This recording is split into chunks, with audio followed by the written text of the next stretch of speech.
Welcome back sa kusina ni Tita Ching.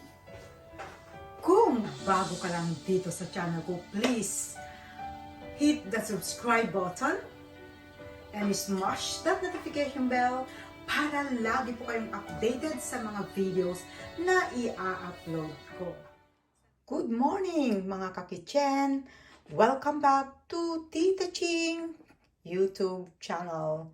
Ayan, so ngayong umaga ay today is 2nd of June, and this is the second day of the Platinum Jubilee weekend ng ating mahal na reyna dito sa Inglaterra.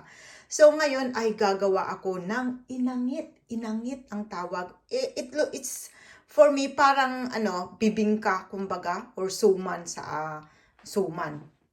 And ito ang mga ating ingredients. Para sa inangit, mayroon tayong 2 cups of rice. Yan. Coconut milk. 1 and 1/2 cup water. 1 teaspoon of salt. And maglalagay ako ng pandan leaves. Yan. Para sa ating dip, ang gagawin natin mamaya, yung sauce natin is a coconut cream, there, a water to dilute the rice flour, and a brown sugar. Okay. Pangsapin natin sa ating skillet ay ang ating banana leaves. Ang banana leaves namin dito, kung nakita mo parang luntoy na is because it's a frozen one. Inano ko lang. Walang fresh dito na saging kundi frozen lahat. Okay, so let's get started. Okay, so first step, una natin gagawin ay hugasan muna natin yung malagkit. Okay, so we need to rinse the glutinous rice. Rinse well.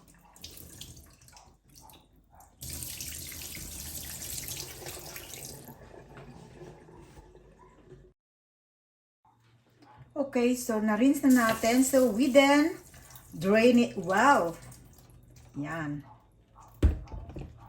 And then set aside. Okay, so atin nang umpisahan. Okay, kunin natin ang ating lutuan. Ilagay natin ang yung water.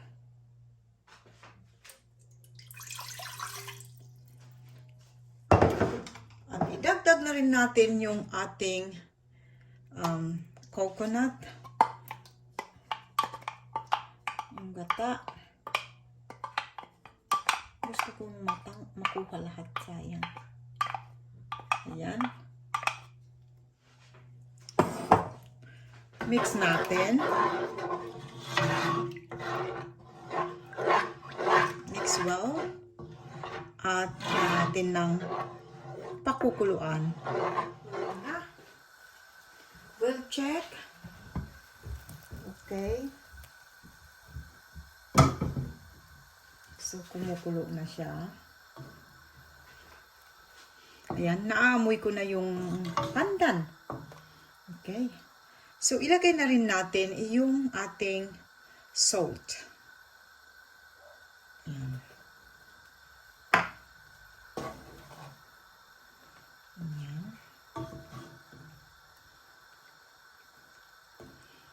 Okay.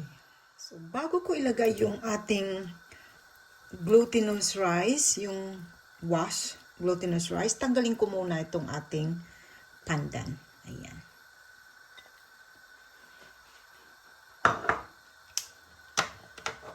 Okay. So, atin nang ilalagay yung ating rice. Halfway cook lang natin siya, guys. Okay. Ating haluin. Ayan.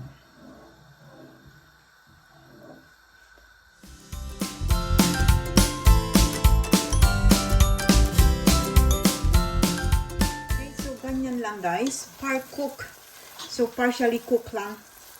And then, atin nang i-scoop out, i-transfer sa ating skillet. Pero bago yan, i-ano muna natin. Ating munang sapinan ng saging yung ating skillet. Okay. Right, so ito yung ating skillet. Yung ating banana leaves. Yan, ilagay natin.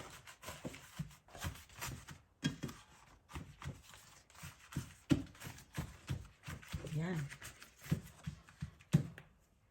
Okay, so atin na ililipat dito yung ating parboiled glutinous rice.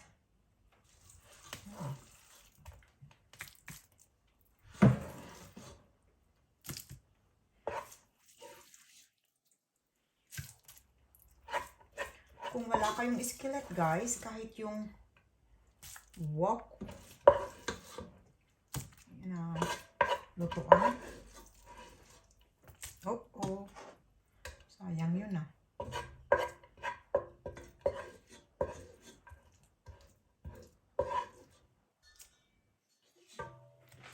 Okay, so atin lang ipa-flatten.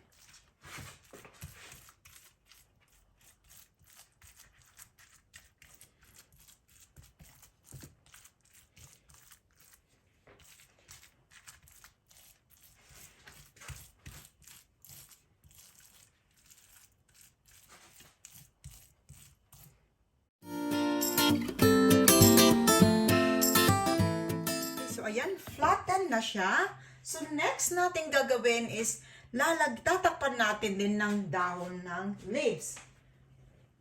Okay. So, takpan natin. Yan. Then, lagay na natin yung takip ng ating skillet. Yan.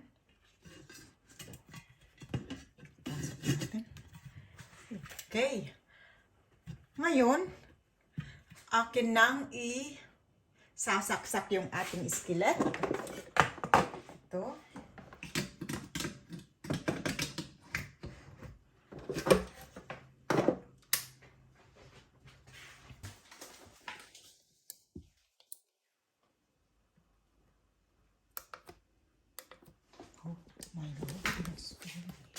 Akala ko sira na yung aking skillet. Yung pala mali na cord yung nakasaksak. So, we'll try it again. Ayan. Make sure na naka-on. Ayan, it's working because mayroon na siyang red lights there. So,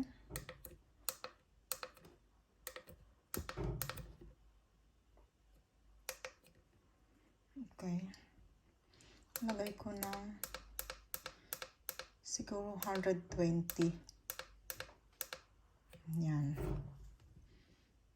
Lagay ko ng 120 for about 20 minutes. Okay. See you in 20 minutes. Atin lang lulutuin yung ating sauce or dip ng ating inangit recipe. So, 1/2 can of ito yung ating 1 can of coconut cream. Ayan.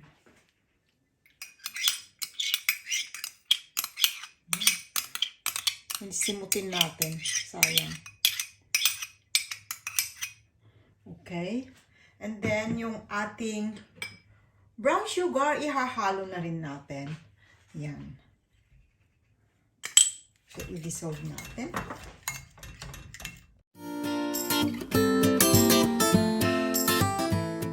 I-turn on na natin yung ating apoy. Should be just low para yan. Antayin na lang natin na kumulo. And then we will put our dissolved rice flour to make it thicken. But lagay lang natin slowly. para makontrol natin. Baka naman sobrang lapot.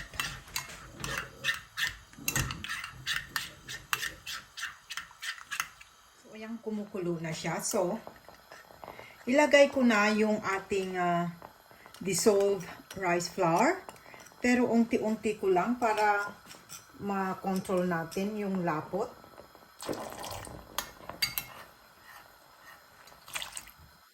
Okay.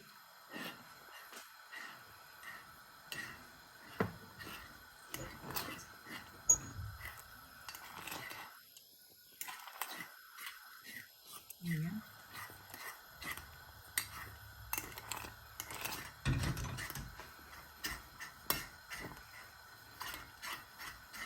Okay, yan, malapot na siya guys. Tama na to.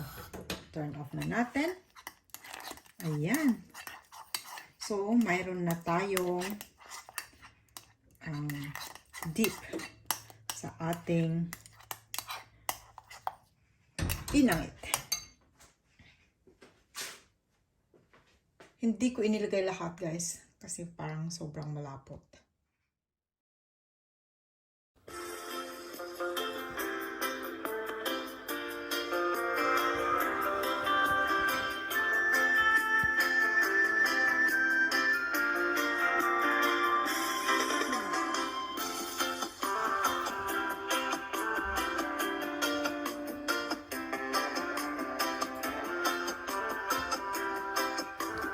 Ito na yung ating inangit.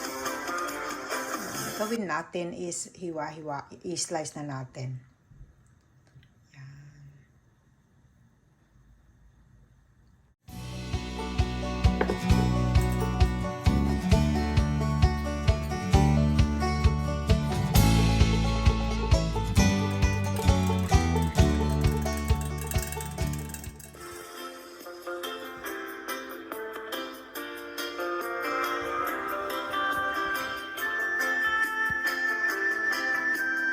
Thank you so much for joining me in my premiere. Now let's welcome my channel members. Please do connect and support to all of them as they are all very legit and very supportive. Thank you very much. Bye. Watching. See you soon in my next vlog. Keep safe everyone. Bye. Today's video.